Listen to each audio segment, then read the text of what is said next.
हे 18/6/2026 रोजी अशी एक घटना आमच्याकडे रिपोर्ट झाली होती की केतन अग्रवाल नावाचा जो एक तरुण 25 वर्षाचा आहे, तो लोहगड किल्ल्यात त्याची फॅन्सी सिया गोयल बरोबर फिरण्यासाठी गेला होता आणि एक अपघात घडल्याने तो त्या ठिकाणून खाली पडला आणि खाली पडून त्याचा मृत्यू झाला। असा माहिती प्राप्त झाल्यानंतर पोलीस दल आणि तिथले सिव्हिल सोसायटीचे कॉर्पोरेशनने त्याची जे बॉडी होती त्याला बाहेर काढला आणि त्याच्यात एक ईडीचा जे केस आहे ते दाखल करण्यात आलं होता 36/2026 बीएनएस कलम 194 प्रमाणे लोणावळा ग्रामीण पोलीस स्टेशन मध्ये। त्यात काही त्या घटना घडल्यानंतर जे काही इन्फॉर्मेशन पुढे तपासामध्ये आमच्या समोर आली आणि ते मेहताचे जे नातेवाईकाकडून जे आम्हाला काही गोष्टी समजल्या, तर एक सस्पिशन निर्माण झाला। त्या सस्पिशन च्या आधारे पुढील अधिक तपास गोपनीय माहिती आणि तांत्रिक यंत्रणे आहे त्याचा वापर करून करण्यात आला आणि त्यातून आमच्या समोर निष्पन्न झाला की हा ऍक्च्युली त्या मयत केतन विशाल अग्रवाल यांचा ज्याच्या बरोबर लग्न ठरवला होता आणि काही दिवसाने लग्न होणार होता सिया गोयल त्याचे बरोबर त्याचा नाता काही दिवसापासून वाईट झाला होता आणि त्याच्यात आपसात काही भांडणासारखे प्रकार सुद्धा झाले होते आणि याच्यात एक तिसरा इसम जे आहे तो चेतन चौधरी नावाचा आता होता आणि तो व्यक्ती की सिया गोयलचे बरोबर त्या दोघांने कट रचून त्याला मारण्याचा त्यांनी कट रचला आणि त्याप्रमाणे प्रॉपर प्लॅनिंगले त्यांना तिकडे घेऊन गेले फिरण्यासाठी लोहगड किल्ल्यावर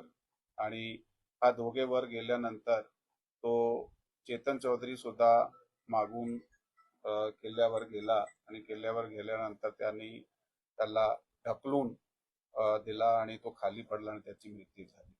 असं हे यामध्ये लोणावळा ग्रामीण पोलीस स्टेशनची टीमने अधिक तपास 2-3 दिवसात आत जे केला त्याच्या आधारे ते स्थानिक गुन्हे शाखा आणि लोणावळा ग्रामीण पोलीस स्टेशनची जी टीम आहे त्यांना आम्ही आदेश दिले होते की त्यामध्ये सखोल चौकशी करून ह्याला उघडकीस आणायचे आणि दोघा टीमने मिळून चांगला काम केलेलं आहे। यामध्ये पुणे रूरल